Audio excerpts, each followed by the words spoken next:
president has given wishy-washy answers on whether he will accept the election results. What happens if Trump loses the election but refuses to accept the results? Well, one, I don't think he's been wishy-washy about it. I think he's been very strenuous about telling people around him that he intends to use every tool at his command to see that there is no way that the Democrats and Joe Biden can win this election. The only way would be a landslide that would be so undeniable that the Republican senators on the Hill would have to go to Trump and tell him, you cannot challenge this election. You cannot challenge these results, because he is setting up an apparatus and a methodology in which he intends to prolong the count, to make it impossible, perhaps, for the Electoral College, when it's supposed to meet, to reach a majority. That's part of his strategy, so that there might not be a majority going for Joe Biden.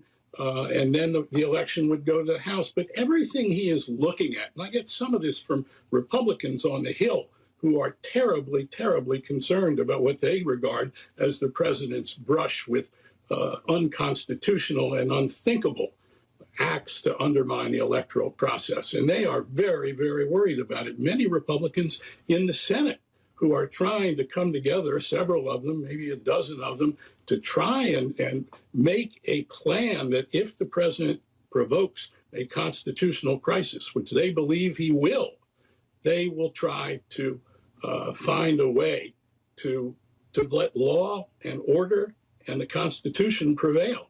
So members of his own party are planning to take action if he does what he is sort of threatening to do. 10, pardon me.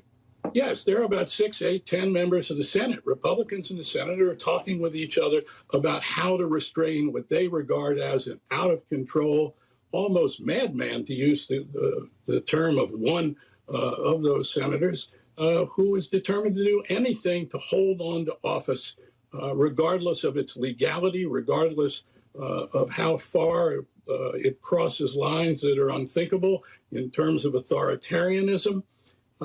They are very, very worried. And that also includes people who talk to Mitch McConnell, that they know that McConnell, too, is worried about what this president is liable to do. There is real concern, because the Republican Party can be